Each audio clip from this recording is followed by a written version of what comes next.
Welcome to Season 2 of Coming Home to Ourselves, where we aim to bridge the gap between the sacred and modern day responsibilities, barriers, and life. I am Denise Alyssa, your host, channel, mystic, and guide, and I aim to empower you to become your own self-healer and an embodied co-creator of your life, supporting you in shedding what no longer serves and aligning you with your most authentic and connected version of self.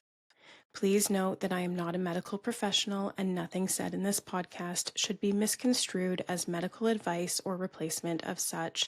If you'd like to know more about my background, training, or the workshops, ceremonies, or other work I offer, please visit www.denisealyssa.com. Hi, friends. I'm so excited to introduce our guest today, Selena Jones. She is an intuitive energy balancing practitioner in Ladner, British Columbia.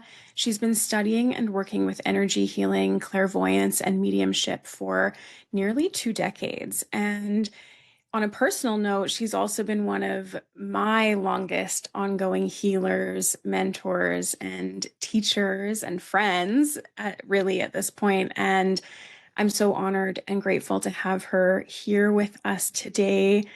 You know, Selena, I was thinking about how long I've been seeing you, and I think that it's been like 9 years, maybe more. About that.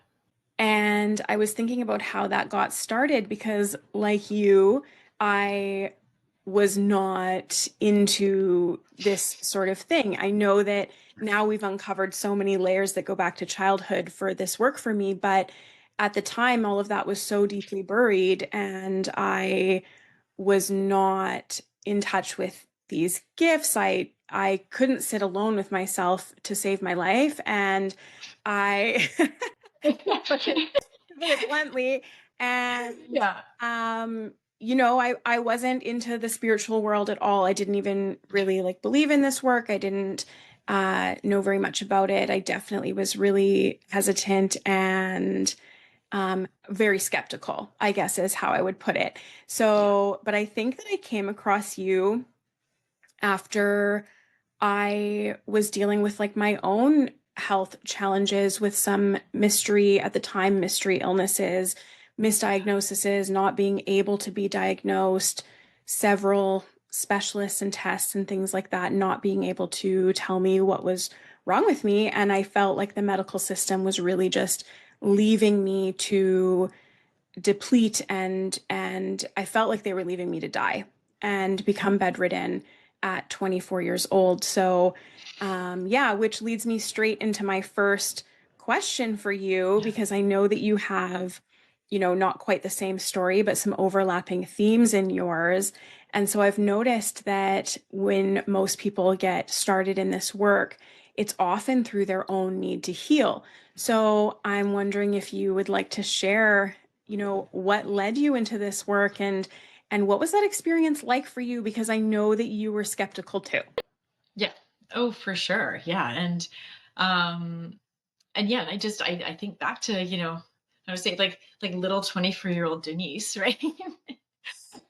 Showing up in my office, definitely skeptical, definitely hesitant, but yeah, not finding the answers in the medical system and in, kind of, I guess, traditional Western medicine. And so for myself, to start by saying, like, my background is all in biology, all in sciences. And if someone would have told me 2 decades ago that I'd be sitting here doing this today, I mean, I'd have laughed my head off, right? This is not same. at all, anything like this. This is not what like the career counselor in high school recommended that I do, right? Yeah. I went to college for something completely different and had a completely different career. But yeah, I guess I would also agree that most of the people I've met who are doing this get pushed into this realm one way or another. So for myself, I was first exposed to, I guess, energy work when a dear friend of mine was ill. And through our local hospice society was receiving something called therapeutic touch just by volunteers. And she described it to me, and I thought it was like, it was interesting, it was cool, and whatever, right? But I didn't give it two thoughts. And then for myself, I then randomly I won a gift certificate to get therapeutic touch done. Randomly. Randomly, right? Yeah, I love Yeah, that. like yes, I see what you're doing there, guys, right? So I won a gift certificate to get it done. A local business had just opened up, and it was a Mother's Day draw. I put my name in for it, and I won a therapeutic touch session. My friend had told me about it, through her hospice treatments. I went and experienced it, and I thought it was kind of cool, and then I completely forgot about it. But if you then go and fast forward, maybe, well, within a few months, my friend passed. She was, receiving, hospice care, and she passed. And, it was my first experience of losing someone, who wasn't elderly, Yeah. who had so much life left. And this person was an incredibly dear friend of mine. And Selena does what Selena always did. Selena picks up, goes back to work. I just finished a maternity leave. I go back to work. I put all of my needs, stuff them down, right? Go back into now a new mother role, working role. And, I'm showing up at my office. The work that I was in was animal medicine at the time. And my dear friend's chair was sitting there empty, right? And so, you pick up and you keep on going. And, so long story short, I got sick. And I was in my late 20s at that time. And I got sick and went through the medical system. And they came out with nothing. I had a million diagnostics. And this is someone, again, who's like completely, I'm working within medicine. It was animal medicine, but I mean, an ultrasound's an ultrasound, right? It's blood work is blood work. I was sent to cancer specialists, and finally the one cancer specialist said, look, you don't have cancer, but I don't know what it is. Go home, take some ibuprofen to help with the swelling. Like, super great. I've got a little one. I'm in a lot of pain. I'm swollen, all the rest. So, completely desperate, I went back to this therapeutic touch practitioner and said, well, here's my story. And if nothing else, the session was relaxing last time, and I'm kind of stressed out. I could use a little relaxation right now. Yeah, no kidding. Right? Little stressed. And so of all the professionals and specialists that I'd seen over the course of probably about a year at that point, this was the first time anyone asked me. She said, well, Selena, just before your symptoms started, what happened in your life? Right? Bombshell, right? And I burst into tears. I'm like, well, Margaret died. Done and done. And so I received the energy healing session, but on a deeper level. This was working with grief. This was working with not allowing myself the safety to express, being the caregiver, not allowing to receive and be cared for. All of those things. So I then received the message that I needed to do these things for myself. And I think I had just the one session, maybe a second session, but within 3 or 4 weeks, my symptoms were gone. They never returned. And this had been, So Selena's science brain said, well, teach me. And so that was my gateway. And so I started taking courses. And the more that I took, the more that I practiced, suddenly my third eye opened. I started being able to see things or at least identify things that I had always been seeing. I didn't realize that I'd been seeing auras since I was a child. I suppose I already always had, but I was just able to now focus on it. Like, oh, that's an aura. I clearly had been receiving messages from guides. And now Selena just got great intuition. No, now it was actually to see the people who were giving me the messages. So it went to completely next level. Yeah, it sounds like it kind of really brought it to life for you, right? Huge. Like into, it's not in physical form, but it's in the way that we are in physical form. That's how we kind of perceive things, right? Completely. So that started the whole journey. It opened up the third eye, and essentially I did that for my own healing. I saw the benefits of it. And then what propelled me to stick with it is I then had a family member in my immediate family who, similar experience, was came into the world with a lot of challenges, physical challenges, and the medical system didn't have anything for them.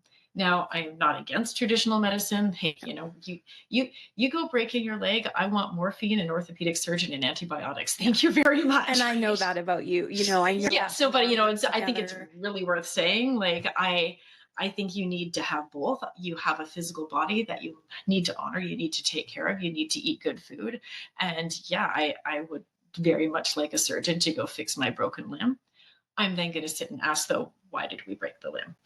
Yeah. Well, And let's go deeper. if I can interject, like that's something Yeah. that I have always really valued about my work with you and about your work in general is that you have this balance of really respecting conventional medicine for what it is Yeah. while recognizing what it is, and while understanding like what conventional medicine has to offer and where it is really valuable and where it's limited and where you need to bring in other tools so that you can kind of work in a more holistic way and like bring them together. So, in all of my years of work with you, through all of my medical, specialists and tests and whatever, like never once have you said to me, like, ditch the medical system, you know?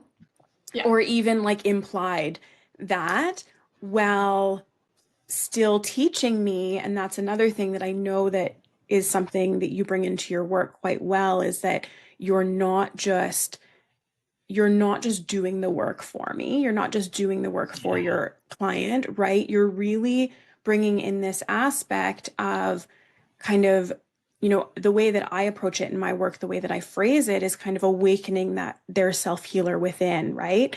And that Yeah. was such a gift that you brought to me and that I think you bring to your work is not leaving that client reliant on you, No. Yeah. right? That's that empowerment is such a big piece of this, especially for people who've been through the medical system.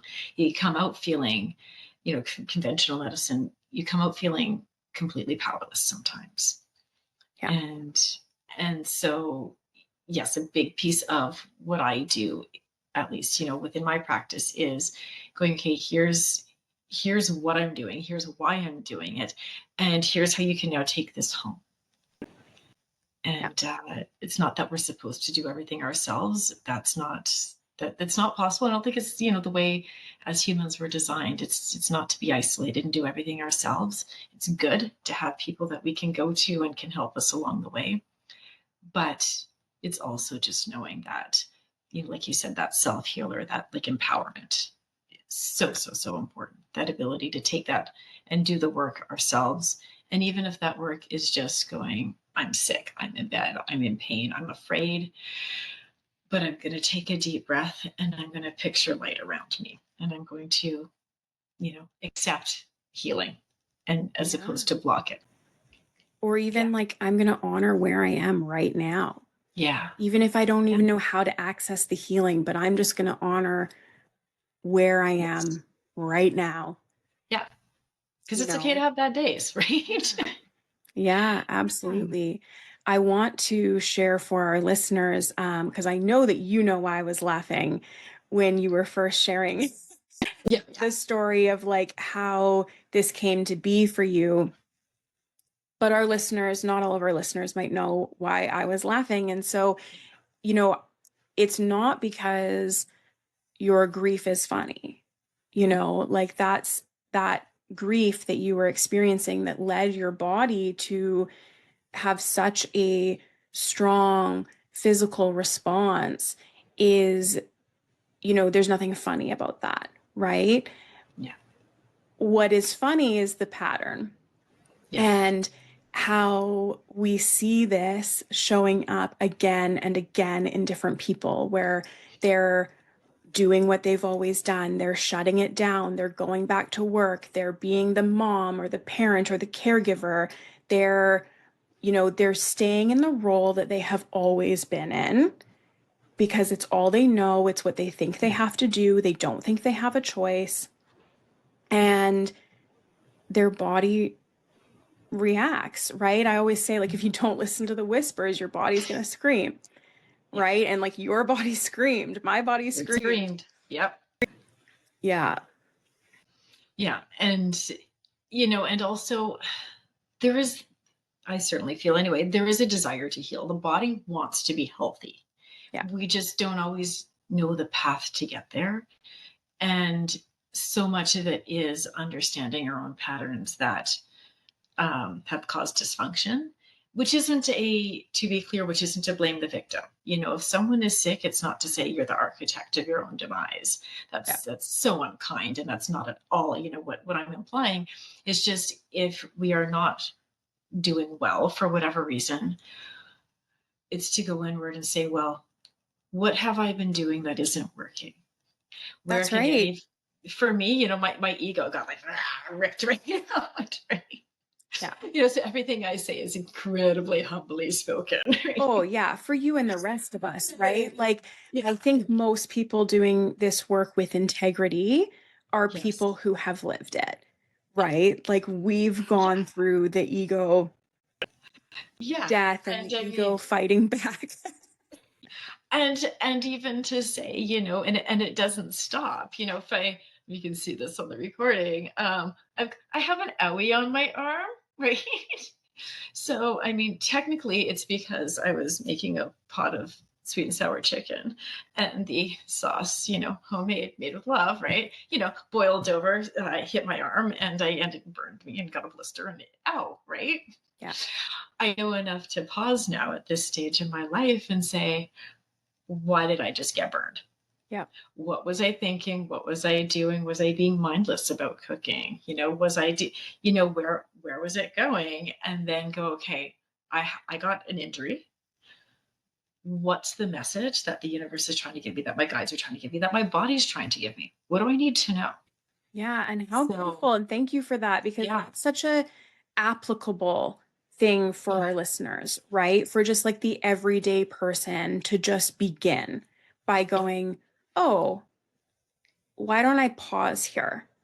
yeah, And, you know, what was I thinking about when that happened? Is there a message here for me? Like, yeah, so I love that. That's such a, yeah, you know, accessible yes, tool for how to begin turning inwards or turning to a higher self or a higher power or the universe to look at what are the messages that are trying to come through and what's being shown to me in my body yeah, or through yeah. my body, right? And exactly. And yeah, so, I'd rather have the whisper than have the, That's than be right. hit by the 2x4. I've been there, I've done that. It's like not super fun. Absolutely. And you started to say that you don't think that the person who is sick is to blame. Like you don't believe Yeah. in No, no, um no. projecting that out that like, oh, well, you're sick, so you must have done this to yourself, and this is because you've been living out of alignment. Yeah. Like maybe it is because you've been living out of alignment, but there's no like blame there in, you know, you have caused this, you've created this. And what I wanted to add to that is that we've really we are living in a society that forces us out of alignment, Yes. right? Like just by its way of being, just by like the way that we live today and the way that we have to live today in order to survive in this society forces us out of our alignment. So a lot of these illnesses and things that are showing up in our body, I think you said like it forces you to shift, it forces you to Yeah. explore this other side, to get into this work or to kind of redesign your life so that you are now living in alignment. And again, like it's not your fault that you were born into this society that kind of like teaches you this, that forces you into this way, that programs you the way that it does, and that doesn't honor this side, right? Yeah. It doesn't honor slowing down. It doesn't honor your intuition. It actually like actively works against it to keep you out of that space. So when you consider it from a broader lens, I think there are a lot of people who just go the simple route of like, oh, you're sick, so it's your fault, Yes. Yeah. I right? think that's so aptly put, because yeah, you are one of the things that I see so often when I tell people, okay, so like your body's, what's your body telling you? And it's like, clearly you need to slow down. Um, it's someone show up here, gosh, last week maybe, with an air cast on their foot, right? And going, well, I can't slow down. I have A, B, C, and D to do, which yes, they did have all of these tasks to do, but it's an air cast on the foot. You have to slow down. Yeah, I know. And we are measured from day one in our value is based on our productivity. Yeah, This is from the school system, from our value is based on our productivity. And that is a theme that I see day in and day out with yeah, people showing up in my office. And when I tell them to slow down, they say, I can't afford it. I'm like, well, how about when you're lying in bed at night? You're going to be there eventually, right? Let's just keep a journal beside your bed, or give yourself one job to do as you're falling to sleep. And it's to, picture something, or to, write a few positive things. yeah, Just that small act of slowing down. Because yes, we all have, to get some groceries and put food in our fridge and keep a roof over our head. And so when you say society doesn't support that, you're right. Society doesn't support that pure alignment. There's, at least not for the most of us. There's people who've, they're homesteading and they're doing whatever works for them. But yeah. yeah, Absolutely. And that's, that again, it's just bringing in those practical tools that are accessible, that anyone can access, even if they're busy.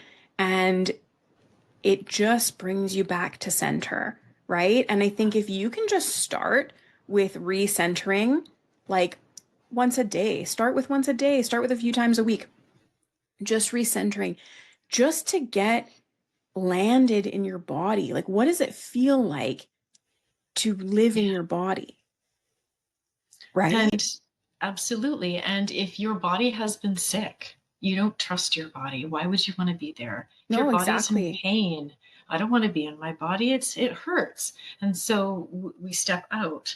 So, but we're these beautiful physical bodies with this undying soul. And we know the body is limited. We know that we'll be born, we'll have experiences, and the body will die. That's an inescapable truth. The soul residing inside does not have that experience. The soul continues. Exactly. That brings to mind something I want to share from my group last week. You know that I facilitate the meditation and energy healing groups Yes. for the patients living with complex chronic diseases, right? And there's usually about 60 patients in each group. And last week, one of the things that just came channeled through, like it wasn't planned, it wasn't intentional, it just channeled through right in the moment and it was one of those moments where I'm speaking what is coming through and my ego mind is going like, you're off topic, man. Like, where are you going with Yeah. this, right? And I'm just like, well, I'm already speaking what's being channeled, so I've got to just trust it. So let's just go. But it was about how a lot of this narrative is like that when you're looking for signs, it was around looking for signs or receiving signs, centering, receiving like your intuition and signs from the universe. And how a lot of the narrative is go for a walk, right? Yeah. And let's face it, going for a walk is not accessible for every person, right? Correct. And I know that that's hard for like the general population to understand, but when Yeah. you're working with a population of really, really ill people, a lot of them are bedbound, Yeah. right? Just get some exercise. Get that That's right. serotonin going, Yeah, you'll be right? fine. So You'll find a easy. sign Yeah. there. Yeah. And so I said to them, when I have spent long periods of time completely bedbound, one of the things that I have found great joy in is literally just watching the seasons change out my bedroom window. And through that, noticing the signs that are coming into me, like literally just they come to my bedroom, they hit the window. Okay. Like they will Yeah. literally like smack the window. Yes. And so what I was explaining to them was you don't need to go anywhere or do anything to receive these signs. You just need to open up to receiving them. And so you don't have to go for the walk. You don't have to commute to work and, listen to the radio and pay attention to the songs that are on, right? These signs are going to hit you because once you open to receiving them, because although your body, your physical body right now is limited, this is what was coming through to them, right? These were the Yes. words like, although your physical body right now is limited, your soul is not. And it's going to bring these in, right? And so, anyways, that just you speaking about the soul and the body and the limitations of the body really brought that Yes. forth. So maybe someone else here needed to hear it because yeah, in our meeting, it was clear that a lot of this group of 60 people like really needed that message at that time. So, um, I have another question for you. I would love Yeah. to know, as someone who, like me, Yeah. I've never actually asked you about this before Okay. in all of the years, but I am guessing that since we both were quite skeptical about this work and we're not raised in this kind of work, that you may have some overlap with me here. So I'm wondering, what was it like for you to come out of the spiritual closet? Oh, it wasn't, I guess two different things happened at once. I was still skeptical. The more, I kept learning new techniques and it worked. That's fantastic. I'm trying to still find some science behind it. And which I still like, I love learning. I'm a lifelong learner. I love learning. I'm always reading a book. I'm always taking a course. I'm always, attending a seminar. There's always something.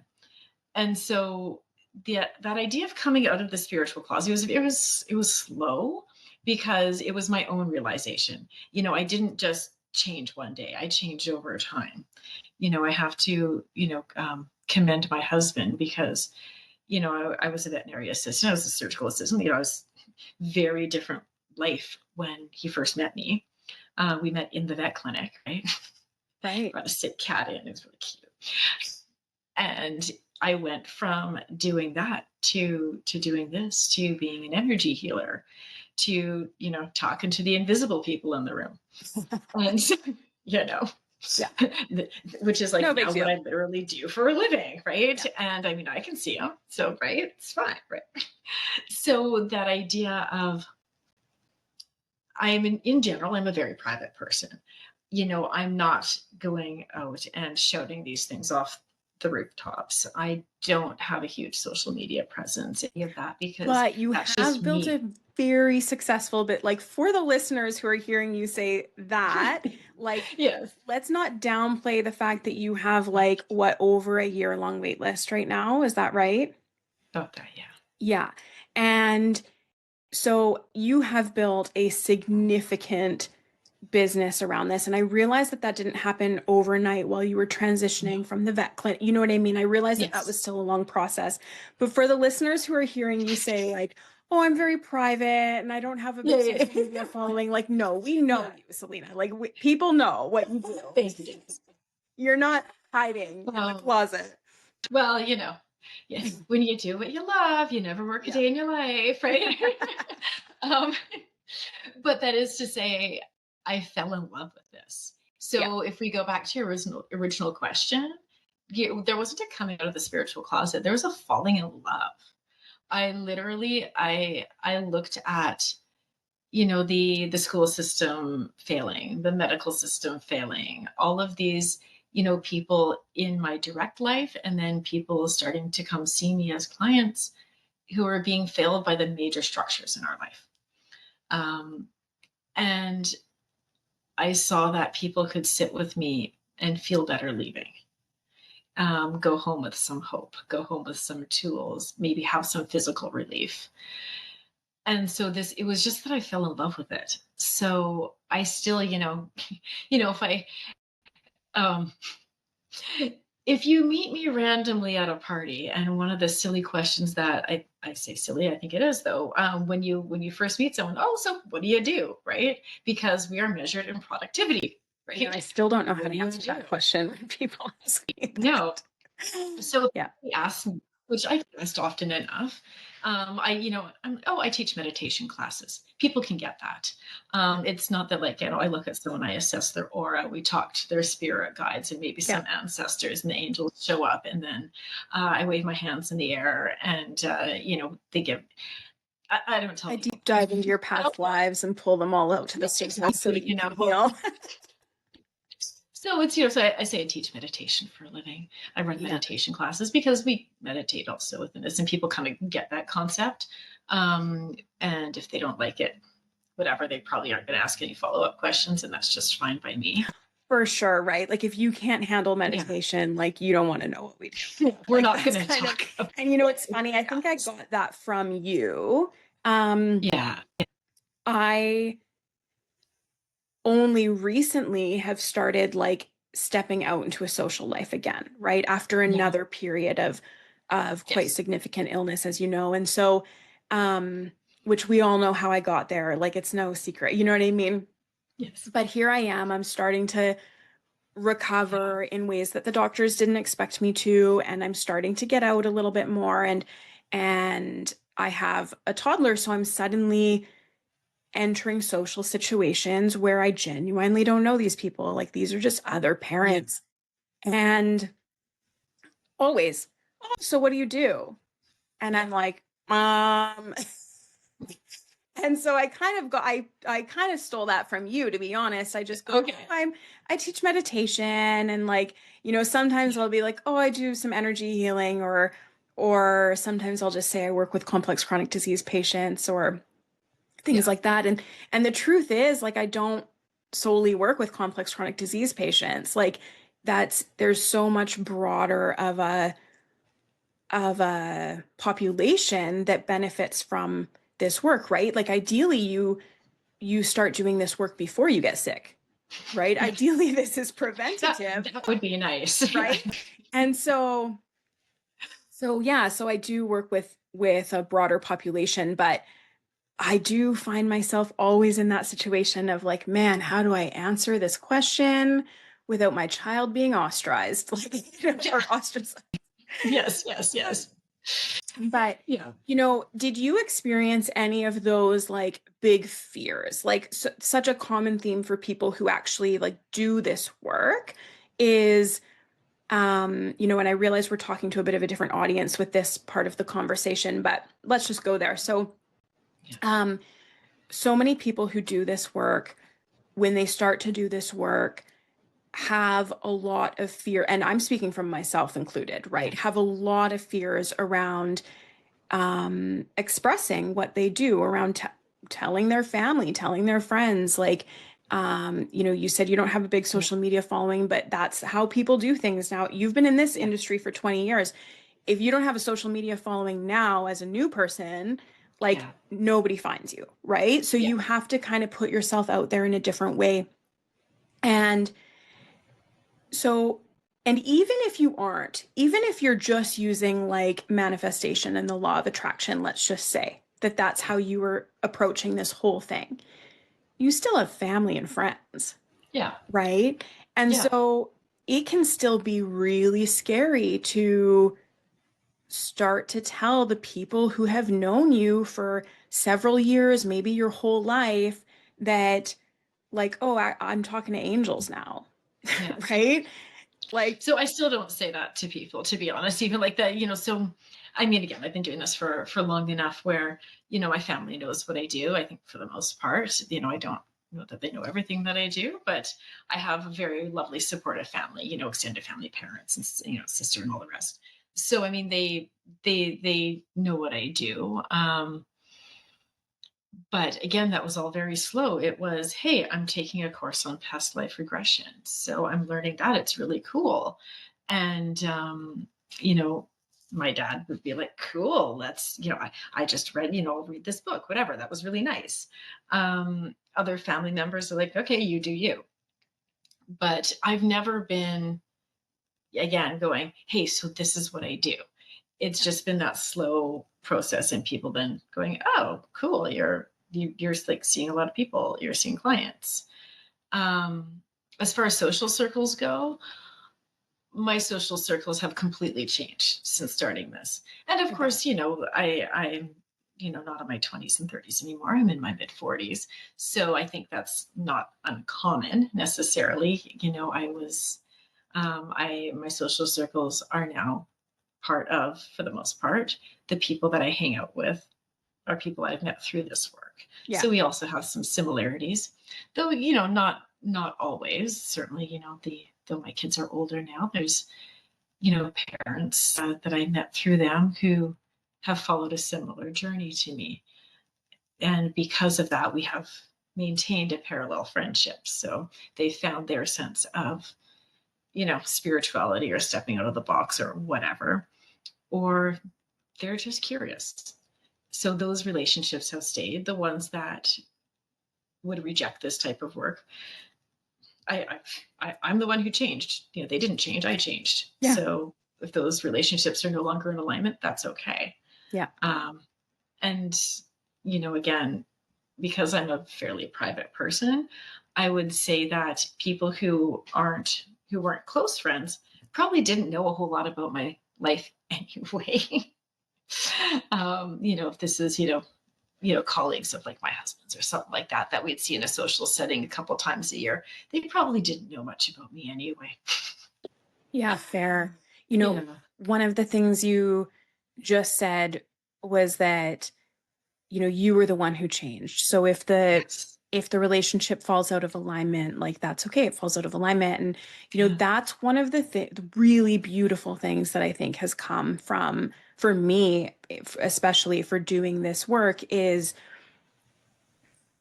you just accept that some people are just no longer for you or vice versa, right? Yeah. I find that you're able to let people go with so much more grace. And I'm sure that some of that comes with, just getting older too, right? I'm 34 now and I started this work like 11 years Yeah. ago. So I was pretty young at that time. And I think that at that age, it's really hard to lose people, like, Sure. not lose people like as in death, but as in Yes. transitioning from friendships. It's really hard to let go of some of those.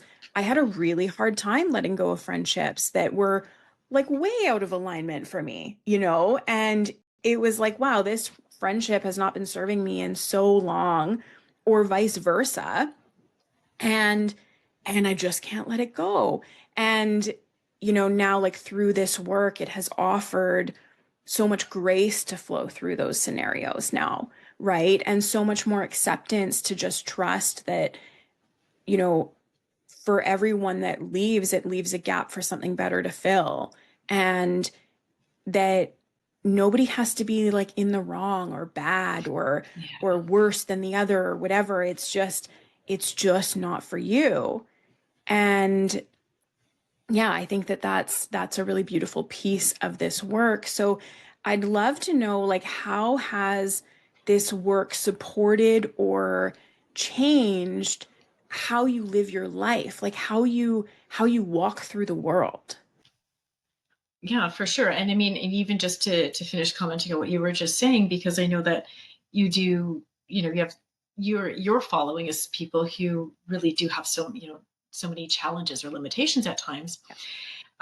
Because I approach everything from an energetic standpoint. That's where my forte is.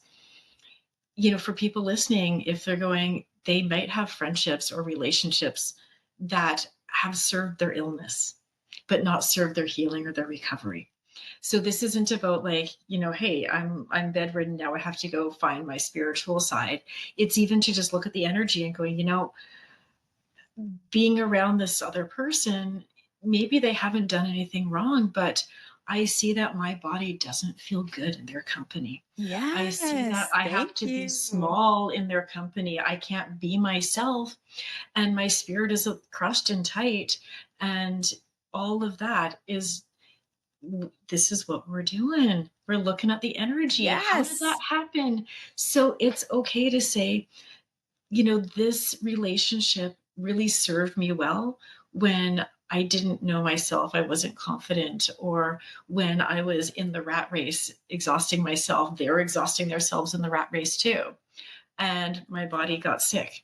And so I'm no longer in alignment with people carrying that energy of, got to put in all the hours at the office and then got to do this and then got to do that and can't sit and be still and will judge me for sitting and being still.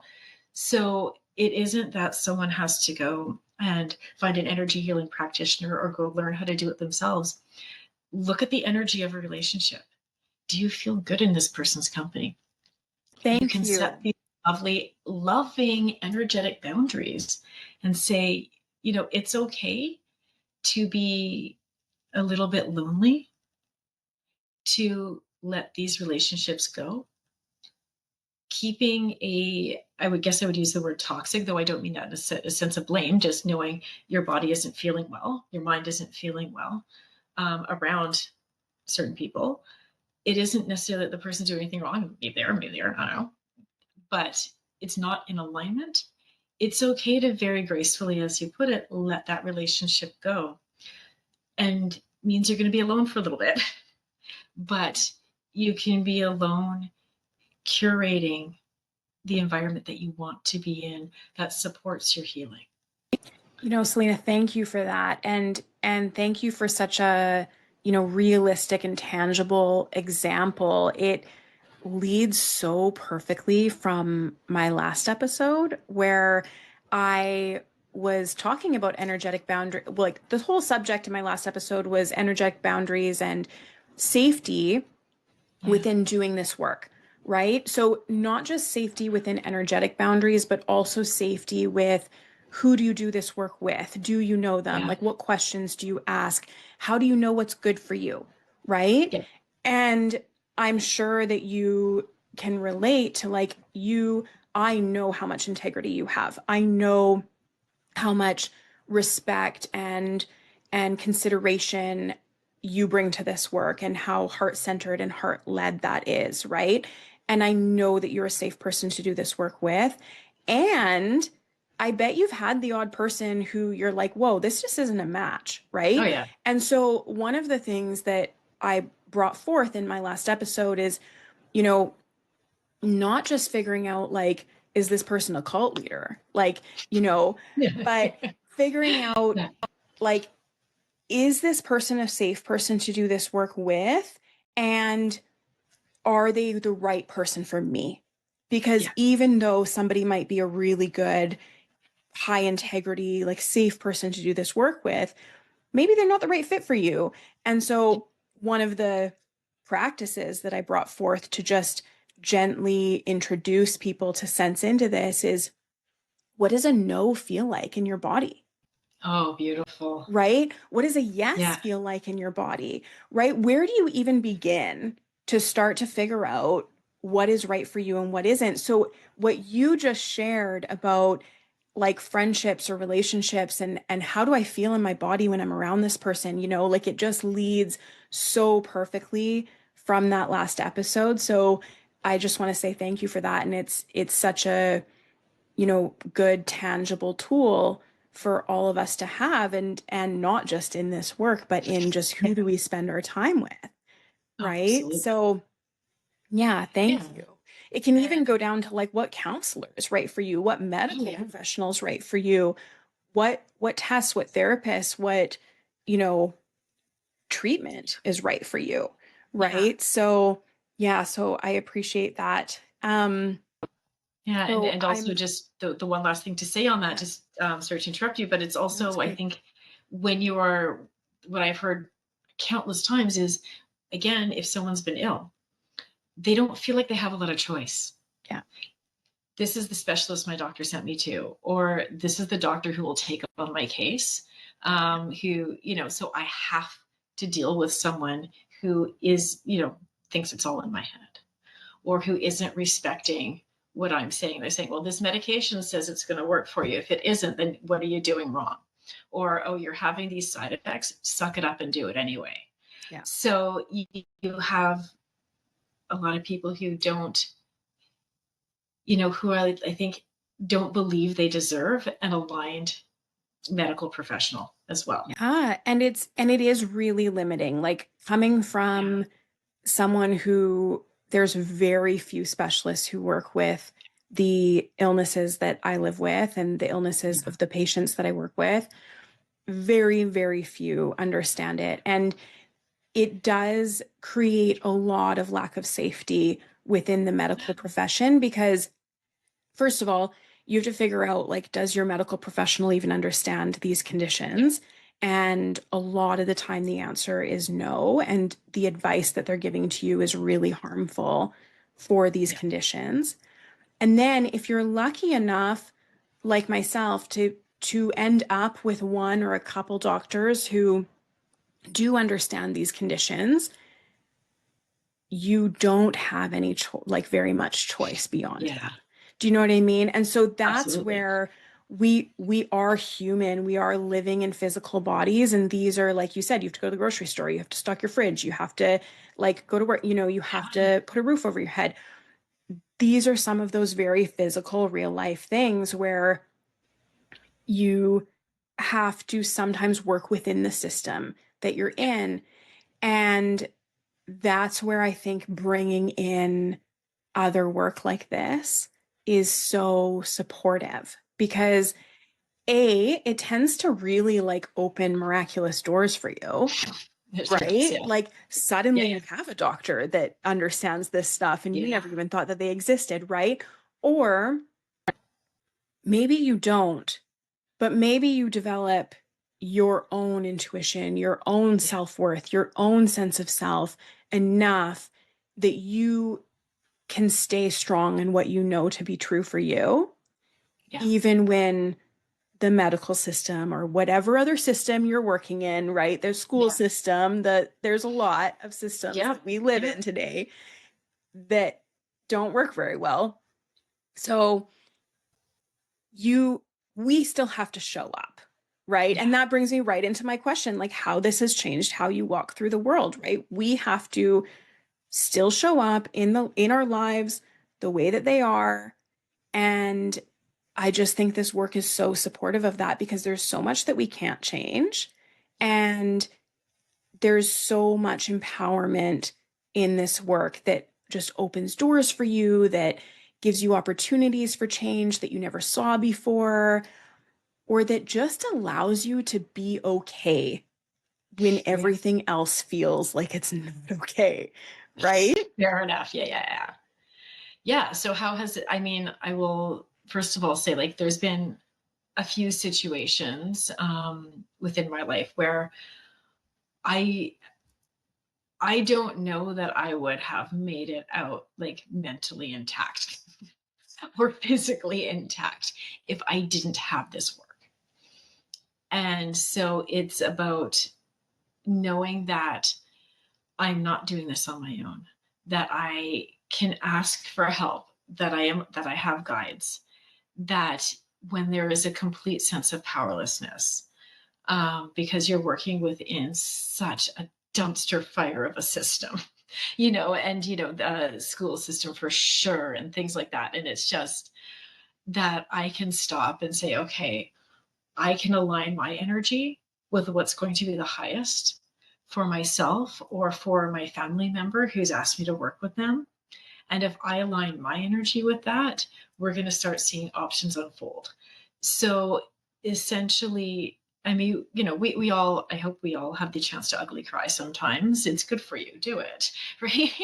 Yeah. It's not that you don't have sad days or you don't experience fear, but it's that if you have those moments that you can dip down and not get stuck there, Yeah. that when that there's that dipping down, that there's always a light and it pulls you right back up. And so what I see is my baseline is Yeah. so much higher than it ever would have been. And I look back at a few scenarios that have happened over these almost 2 decades now.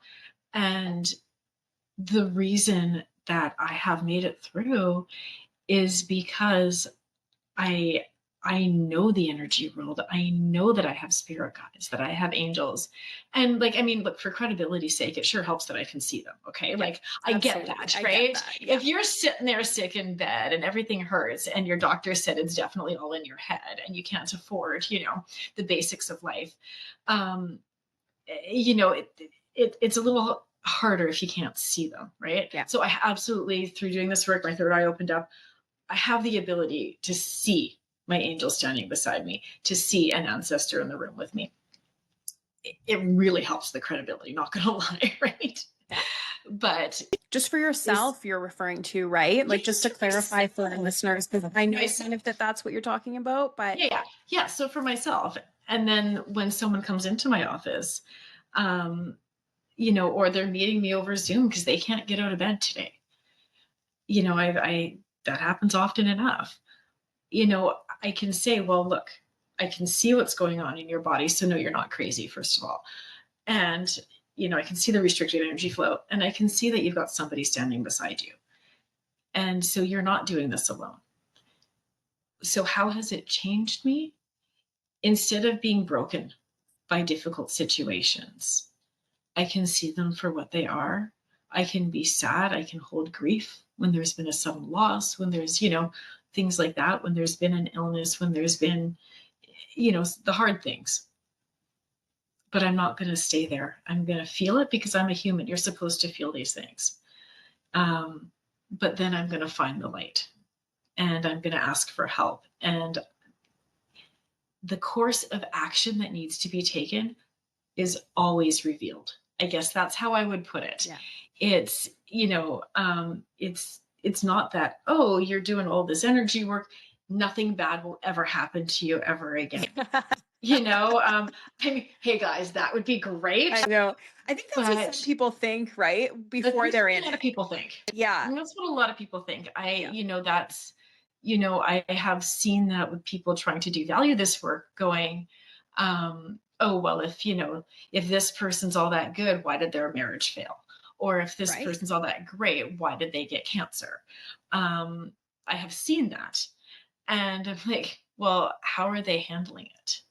Yeah. How do Why did you that move through how do you things? move through that? What would have broken someone else or would have made them, um, you know, stuck in the grief or Yeah. become a negative person? How did they move through it? We're human. We're supposed to have human challenges. That's This right. is That's part of the soul this evolution. is why the soul chose human. Yeah. Look, the soul didn't want to have physical challenges, then you wouldn't have chosen the physical incarnation. Yeah. So, my lessons be gentle. I say that, right? Because that You know, you do all the time. Yeah. Please let this transition be gentle. Please let this ratio at ending this be point, gentle. success fail. But Yeah. What I'm really hearing from you, Selena, is just the resiliency that it has built for you, right? Or supported you in building. You've done this work. I shouldn't say it's built it for you. You've really shown up and you've really done this work partnership. for yourself. You are living this work. You're not just teaching it and offering it to other people. Like you are living it. And that's you have really built a lot of resiliency within yourself.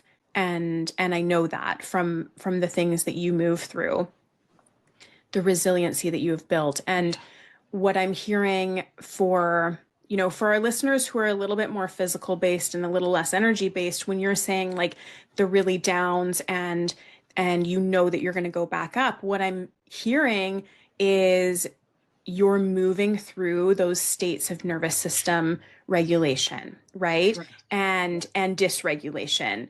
And you know that you're not going to get stuck in freeze or in Yeah. fight flight or in fawn because you know that you have the resiliency within your nervous system to move through all of those stages and to be okay. Yeah. Absolutely. And because I mean, hey, I still have an amygdala, okay? My brain's still Yeah. doing its thing. But I know because of my understanding that the energy flows through me and how to ground. I know that I have guides with me. I know that it's then safe to move out of fight, flight, or freeze. I know that it's safe to do that. Hey, the adrenaline's going to do its thing, right? It's what it's been designed for. But then I have that ability to pause, to ask for otherworldly support, and and work within my own energy field, get myself grounded. And when I said the solution for the next step is always revealed, it truly is. Yeah. No, I And know. Yeah. that's the one thing that if there's any other like take home from this, it's I may not know 10 steps ahead, but when I can do these things, the next step is always revealed, always revealed. Yeah. So it just comes with, again, going, okay, well, why did I burn myself? Right? What did I need to know? Let's ask the questions. What was I thinking? What am I doing that's causing pain? Or why is my attention being drawn to this part of my body? Yeah. I'm going to live the experience. Doesn't mean I'm never going to get burned. It means that I'm going to figure out the why, and I'm going to ask for help and figure out the next step. And then talk to my little brain and talk to my little amygdala and go, okay, guys, we got this. Yeah. And move forward. And the other piece, when you asked, how has this changed you? I have so much more compassion. And it's not that I wasn't a compassionate person. I think I was a very compassionate person before, but there's the ability to just stop and see how truly fragile we all are, but also how every last one of us comes from source. We all have that beautiful flow of energy through us. And I mean, okay, a lot of people aren't acting like they do. A lot of people aren't acting like they come from a place that has access to, to a purity of love. Or a lot of people aren't acting like they've got an angel standing beside them who's offering advice. But the truth is, we all do. Yeah. And so that measure of seeing us for who we are, that has also I've really changed with that. I think that when you start connecting with those energetic spaces, when you start really doing this work, one of the things is you're really honoring where you are at any given time, right? You're really allowing yourself to feel, you're allowing yourself to see like all sides of situations, right? And through that, you when you develop like a greater sturdiness in your sense of self, you naturally create, which I think comes with this work naturally, right? Like when you've been doing this work for a while, that's just like a natural byproduct. And when you kind of come to that space of embodiment, I think boundaries come a lot easier.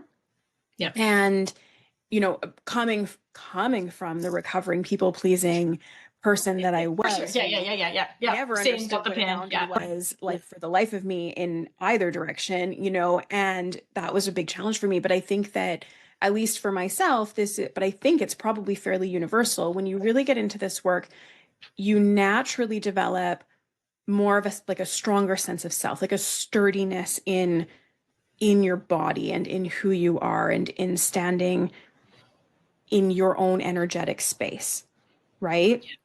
And with that comes a bit of a more natural sense of how to set boundaries, what boundaries are appropriate, what feels good to you, what doesn't, right?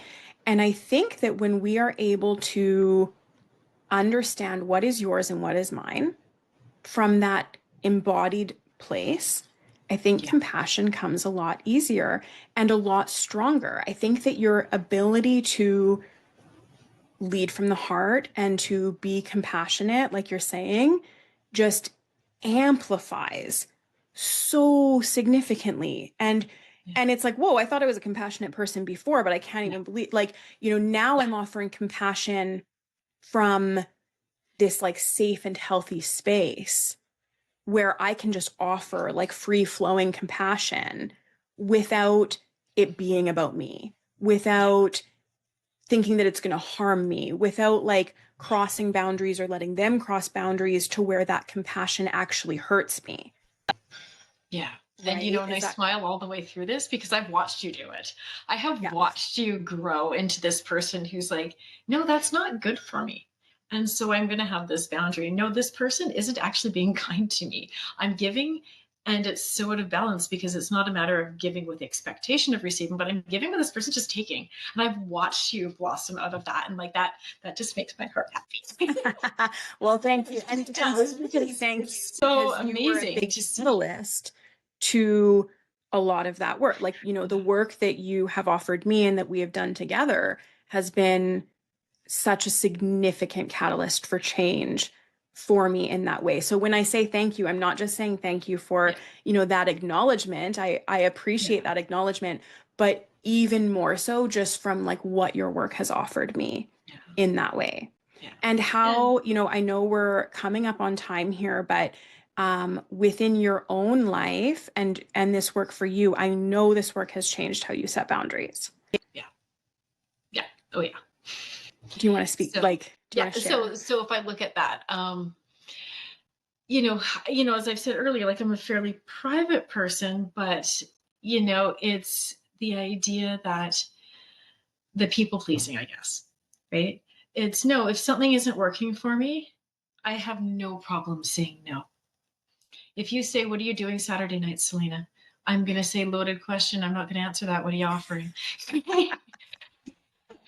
I'm like, my peace is so much more important than, you know, being worried that that I'm going to offend someone. I'm always going to be nice in my response. Yeah. But, I think a lot of times, like things like social engagements, especially when we're talking family, or extended family and boundaries with that. I'm so good at setting boundaries with that now. Going, I know that's something that you enjoy. It's really not working for me. Yeah. Um, there's things that we, you suck it up and you just do because it's what we do. Yeah. But in general, I'm not going to put myself in a situation where I don't feel safe, where I don't feel respected.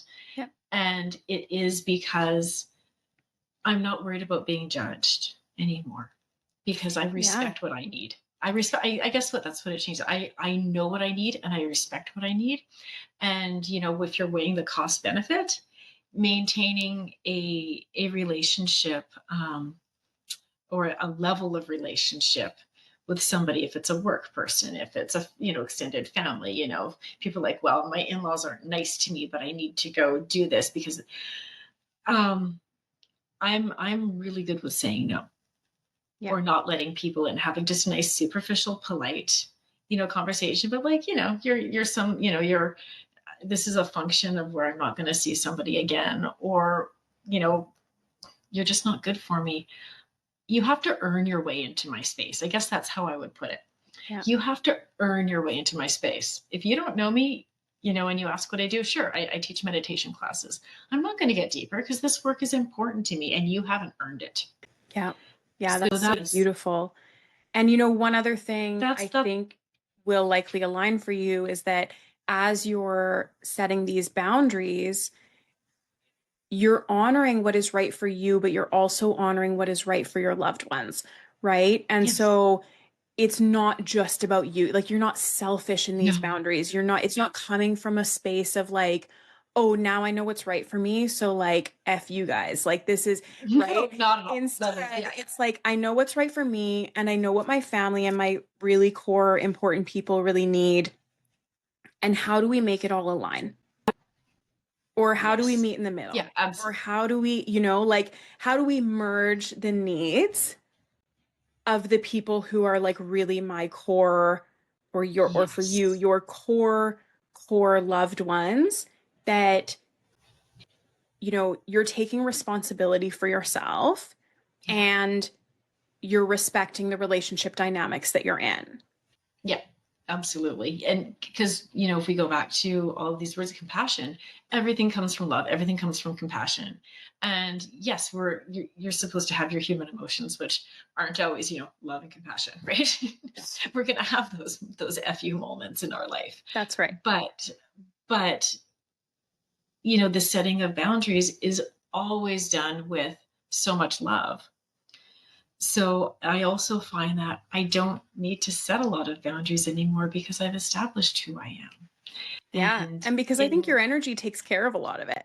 it really does. It really, really does. And, when we talk about uh, making sure we have the right, medical practitioners or teachers, or for myself, clients coming through my door, from an energetic standpoint, if we talk boundaries, if you align with me from a work perspective, you're coming in for a session, the energetic boundaries that I have, and I'm quite happy to share this because I think it translates to people in all walks of life.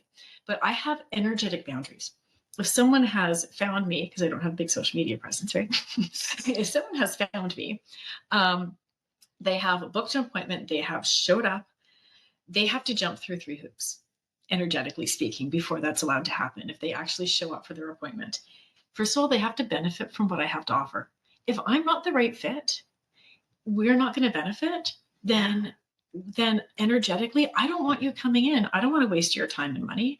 Um, so if you're not going to benefit from what I have to offer, there's someone else that you will benefit from. That's right. So that's Yes. number one. The ego doesn't say like I can fix everything. I've got it all. I don't have all the answers. Oh my gosh, No, right? and what a weight to carry that would be, Yeah, that's right? just ridiculous. So if someone comes to see me, you have to benefit from what I have to offer. You have to be prepared to do the work. We've talked about like how much work you have put in to becoming the person you are.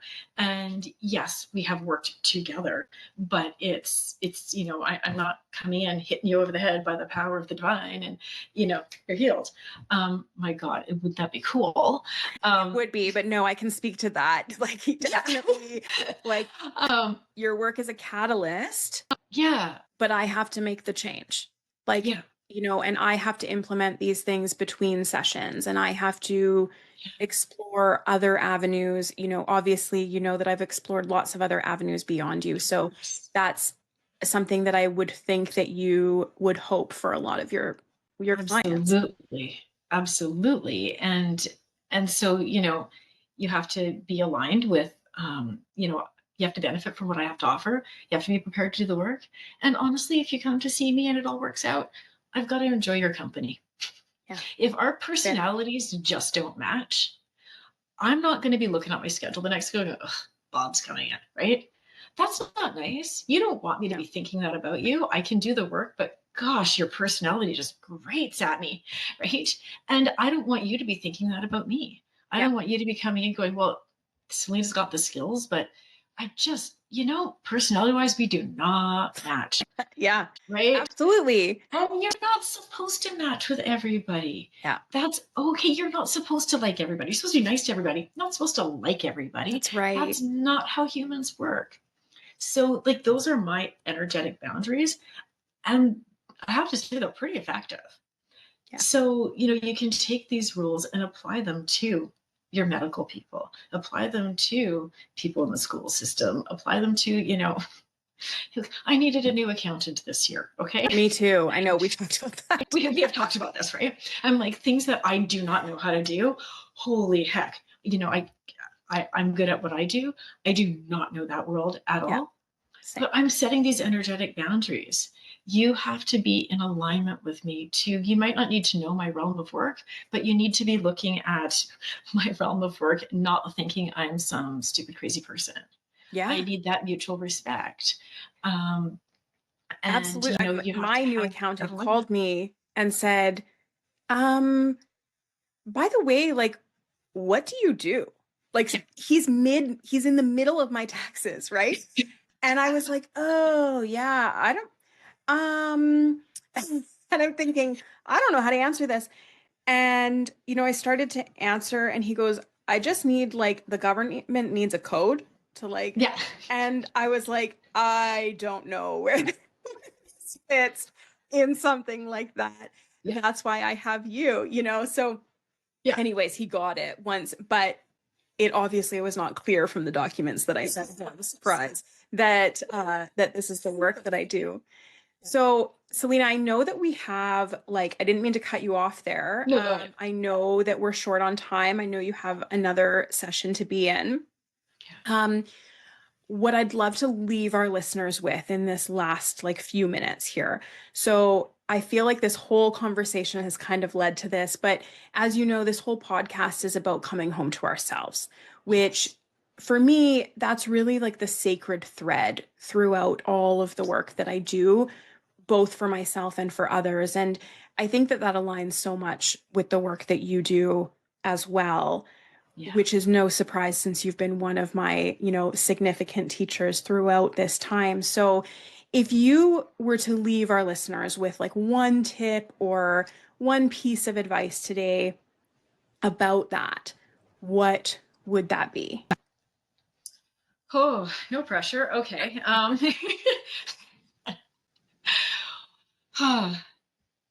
Well, there's always hope. And there's times when we are truly hopeless. And I've met so many people who are at a place of hopelessness. They don't feel like they have anything. And I have been there myself.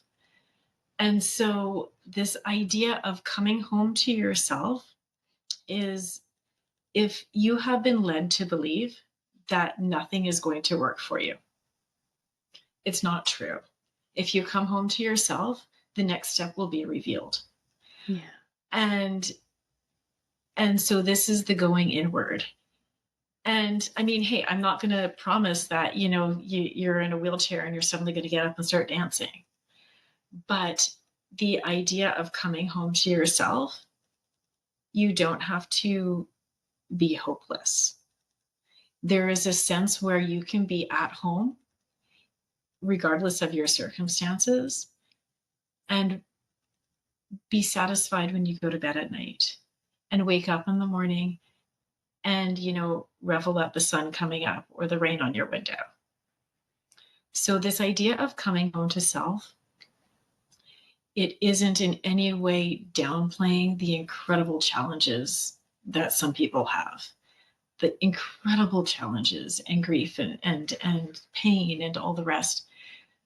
But the idea that if we are comfortable within our soul, it changes everything. It changes how you experience each of the challenges that you do meet in life.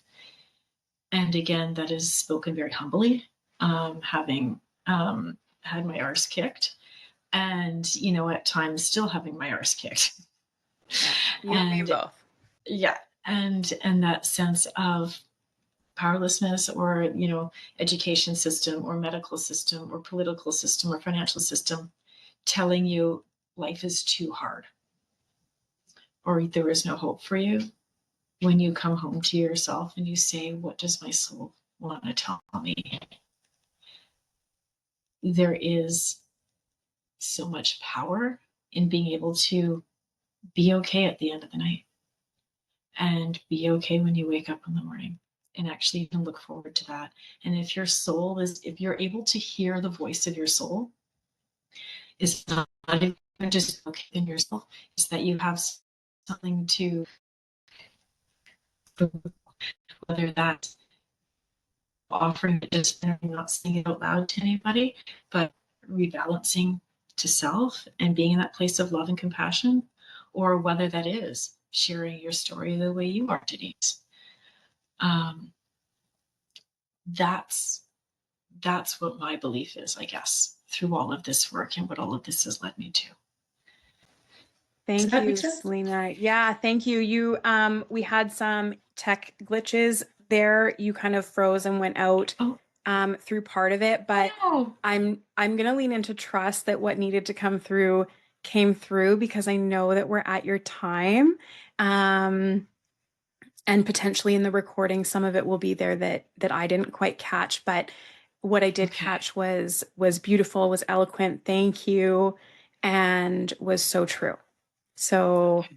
thank you. Thank you so much for being here today. Thank you for having this conversation with me and for connecting with our listeners in this way. And I just want to let them know where to find you. I'm going to drop your links below, but energybalancingconnection.com Yeah. is where they will find you, right? And you do virtual, you do groups online, do you still do groups online? I'm not doing a lot of group stuff right now. I may in the future, but just schedule wise, I haven't been able to fit it in. So But yeah, they I can do, get I do primarily one-on-one appointments and they can get on some my careers. on-demand content. I'm just thinking about your wait list being so Yes. long. So if somebody wanted to in the Yes, yes, yes. meantime, I know you Yes, I have some have on-demand courses. really Yeah. great on-demand content through your website. And That just can some be, free downloads of like little meditations and healing practices that yeah, I do as well. yeah. But you have some really great workshops, and I think they're still up on your website, right? They are, yeah. Yeah. Yeah.